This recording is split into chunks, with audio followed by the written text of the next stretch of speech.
Hello, and welcome to the Valley. Today, I am your host, Janet Michael. We are welcoming an old friend back to the show today. Larry Weiss is joining me. He is the executive director for the Winchester Education Foundation. Many of you regular listeners might remember Larry from his time at the Community Foundation. Larry and I used to have regular conversations as they were preparing for their grant distribution. And Larry, I'm very excited that you have found something else that allows you to come and talk to me about it on the show. I got this job specifically for that reason, Janet. So it's a pleasure to chat with you today. In all seriousness, it's wonderful to be back, and I'm excited to be able to talk to you a little bit about the Winchester Education Foundation. For someone who isn't familiar with what your organization does, give me a little history. How do they get started? What do you do? Give me some background. Winchester Education Foundation is a 501c3 nonprofit. We were formed in the year 2000, and our mission and purpose is to support the city of Winchester Public Schools. And we do that by providing financial, fundraising, and general community support for the schools. And of course, that can take many different forms. We're going to talk a bit today about the Patsy Cline Theater, but that's not the only piece of the schools that you fundraise for. No, it really isn't. We work in a couple different areas, one of which, of course, is very important and might be something that people are most familiar with, and that is scholarship support. And like many foundations in this area, and we are blessed to have a very generous community here in Winchester. So we are able to provide scholarship support each year to 12 or 13 graduating seniors from John Handley High School. And it's generally in the range of $30,000 to $35,000 annually. And not to minimize the student scholarship support, but more importantly, now we're also providing scholarship support for faculty and staff members in the Winchester Public Schools system through an endowment that we received from a woman named Mindy Loy. Mindy Loy was a 1974 graduate of John Handley High School, and she endowed a fund at the Winchester Education Foundation that allows us to assist graduates of John Handley High School who come back to teach in the Winchester Public School system with financial support to defray education expenses for either past tuition that might have been incurred as these students worked through graduation and graduate school, or it might be used to enhance their skills taking coursework in the future that they can then bring those skills back to teach in the school system. Those are two of the ways that we support both students and staff with scholarship. And we're also very well known for our brick and mortar support for the Winchester Public School system, probably most notably in recent years, the incredible work my predecessor Russ Potts did in raising over $1 million to fund the establishment of the Emil and Grace Shahada Innovation Center, which has made a real sea change in our education here in Winchester. That building is beautiful, and the students that are taking classes and learning things there are probably going to be some of our brightest that hopefully come back to the community and share all of the knowledge and their experience and decide to continue their lives and make their careers here because they learn so many incredible things at that center. They do. And one of the neat things about the center is not only is it impacting our community, but it is now nationally recognized, and the Innovation Center has been featured in a full-length documentary called Multiple Choice that was produced last year by Charles Haynes and Dr. Ted Dintersmith. And this film now, which features students at the Shahada Center, educators from our Winchester Public Schools, including our incredible superintendent, Dr. Van Huculum, featured prominently in this film, which is now being shown not only across the country, but literally across the world. And it is bringing the concept of merging career education with what we think of in the days when you and I were in school as college prep kind of coursework, merging those two in very exciting ways. And again, the Innovation Center is gaining national prominence and attention. So let's talk about the Patsy Cline Theater for a moment. It's inside John Handley High School. Has that theater always been there? Was that part of some sort of renovation? I can't speak specifically to the origin of the theater. But what I can tell you is that not only is the Patsy Cline, the high school auditorium at John Handley High School, it is really Winchester's civic center. We're not blessed with a downtown theater. We don't have a civic auditorium in Winchester. So when you think of the significant events that have happened in this community from the entertainment standpoint, they're happening at the Patsy Cline Theater, and that can take the shape of some of the incredible concerts that Russ Potts produced here with artists like Willie Nelson and Vince Gill, Sara Evans. These aren't people that typically come to a high school auditorium in Winchester, Virginia. But again, that theater is more than an auditorium, both in look, in concept, and where would the Apple Blossom Festival have been without the ability to host all the events that have gone on there, the coronations through the years. So this theater is a vital thread in the fabric of our community. This is not a small theater either. You have what, over 1,000 seats? There are close to 1,100 seats between the main floor and the balconies. So you are exactly correct. This is a concert level style facility. And quite frankly, the seats and the carpeting in there are closing in on 40 years of age. High school students can put some heavy use in those They're seats. a little Years rough and on years of things. coming in and out. And if you've sat there recently, you know, some of the seats are in very good shape and some of them you feel like you're sitting on the floor. So our intention is to solve that problem with new seating and carpeting. So you've launched this community comfort campaign that is a fundraising campaign in order to, is it replace all of the seats and the carpet, or are you going to piecemeal them? It seems to me like it would make more sense to just gut and replace all the seats. Right, right. We plan to do all the seats and the carpeting, both on the main floor and the balcony. In fact, if events over the next couple months take somebody into the theater, in the lobby of the theater, there is a sample of the seating that will be part of the replacement project that the people could actually come and sit and literally take a seat. I remember many, many years ago when Wayside Theater was still doing productions and they were upgrading their theater and needed to upgrade their seats. And I was shocked then by how expensive an individual seat is for something like that. So I can't imagine how pricey it is now, some 20 years later. Nothing's cheap anymore, that's for sure. So yeah, you're going to look at a project here that's going to be in the $1 million approximate range by the time bids are let out. We've got some people there on the staff of the Winchester Public Schools who'll kind of be able to do some of the work and probably help keep some of the costs down. But you're exactly right. Nothing is easy anymore. That's for sure. So, how does the fundraising campaign look? Are you looking for people that you can then name the chairs after or name the balcony after? Or is the balcony is going to be dedicated in Russ Potts's honor, isn't it?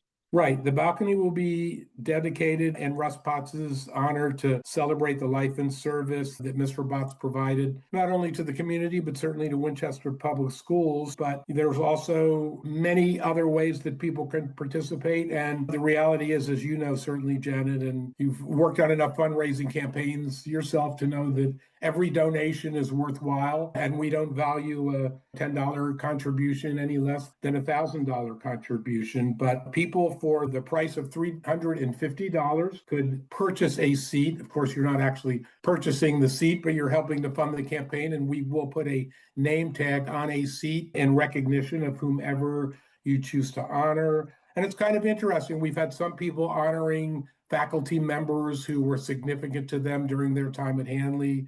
We have other people who have honored parents. We've got parents of graduating students who have honored their child who graduated from Handley. And we've had a number of classes that have come together and purchased seats so that all members of the class of 1995, for instance, can be seated in a row next to each other. So individual seats is certainly one way somebody could participate. You could purchase an entire row of seats. Or if you've got an old man cave in your garage somewhere or a she shed in the backyard, you can purchase one of the old seats as they are uninstalled and take it home as a souvenir. I so love that idea. Yeah, I'm looking at your office now. I'm sure one or two of those seats underneath your coffee display would just be perfect. Okay, so here's the conundrum that I have as a James Wood graduate. I don't know that I would want something from Handley in my You know what? As a James Wood graduate, that's exactly what I would expect you to say. the thing that sometimes gets overlooked when you're doing campaigns like this is that people are also investing in the history. This is your opportunity to be able to have a place in the history of what has been the Patsy Cline Theater at Handley High School. And to that point, those people who participated I believe in the early 1990s, Russ did a fundraising campaign and sold name tags on seats as a fundraising vehicle at that point. And those people who purchased a name tag during the 1990s fundraising campaign, that name tag will be moved to the new seating. So anybody who donated money in the early 1990s, I've looked at those names. Many of those people are still among our community, but quite frankly, a number of them 1991 was a long time ago, and some of those people have passed, but all of those name tags will be relocated. So anyone, to your point about the history of the theater, those people who've been attached to it since 1991 will continue to be attached to it for hopefully another 35 or 40 years moving forward with the new seating. Let's take a break. When we come back, let's talk a little bit about a production that you actually have coming up in early August on Saturday, August 1st and Sunday, August 2nd in that theater. And then will you give me details about how people can reach out to you if they want to be a part of the Community Comfort campaign? Oh, you can bet I can. We're going to do all of that when we come back. We are on the Zooms today with Larry Weiss. He is the executive director for the Winchester Education Foundation. We're going to talk more with him in just a couple of minutes. This Tuesday, April Davis will change the world. She doesn't know that yet. All she knows is that she went to justserve.org and volunteered an hour of her time. Browsing through dozens of service opportunities in her community, April decided to spend her Tuesday evening serving dinner to mothers and their children at a transitional house. She doesn't know she'll be serving a particular mother and daughter who will be spending their first night in this home. April doesn't know that the hot meal she'll serve is the first this mother and daughter will have had in a week, or that the simple smile she'll offer as she serves them will help them realize that things are going to be all right. Which is why this Tuesday, April Davis will change the world. See the difference you can make. Sign up for service opportunities in your community. Visit justserve.org.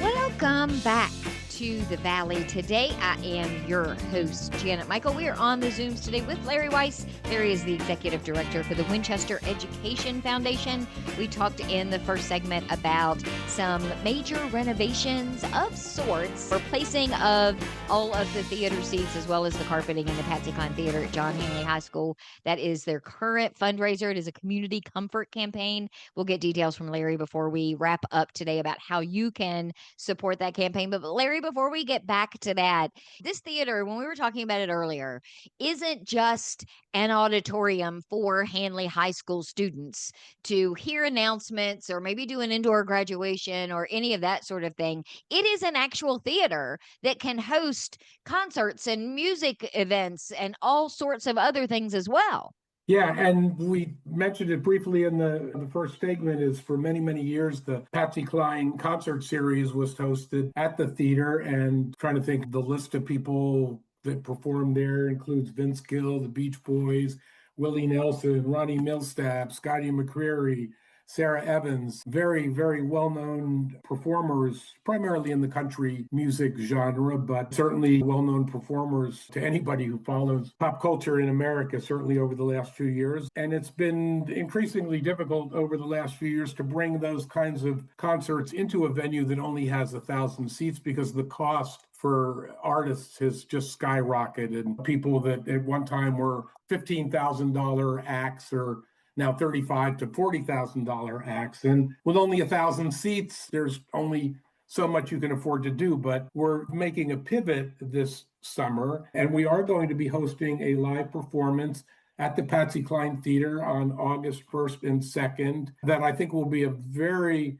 intriguing and powerful performance. And the proceeds of these performances will go toward our campaign for theater seating and carpeting. And the concert features a well-known performer, a Grammy-nominated singer-songwriter and producer named Valerie Smith. Valerie's worked in bluegrass, Americana, and roots music for about 30 years. And she's bringing a new project, a musical journal entitled Maggie's Journal, to the stage at the Patsy Cline Theater. And it's a really interesting production.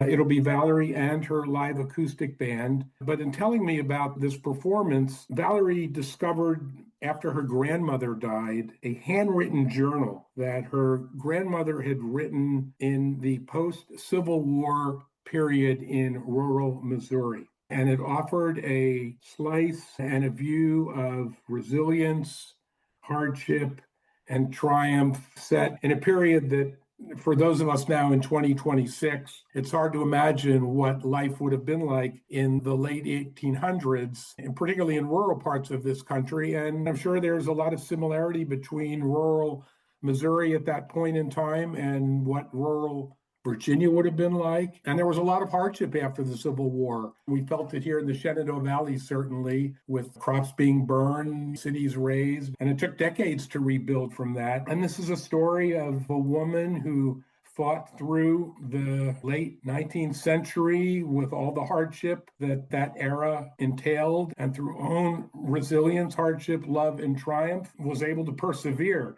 And the performance includes not only 30 musical tracks that Valerie wrote to tell this story, but it also includes written word from Maggie's journal herself that Valerie was able to set to music. So for people who enjoy bluegrass, country music, Americana, history put to music, lots of different areas that this show on August 1st and 2nd will capture.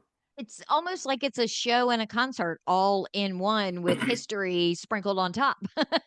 Yeah, it really is. She kind of calls it a musical journal, and that's probably an apt description, because when you think of a concert, it's just a number of songs played in succession. It has that element, but with spoken word storytelling interspersed, it'll really be a unique experience for sure.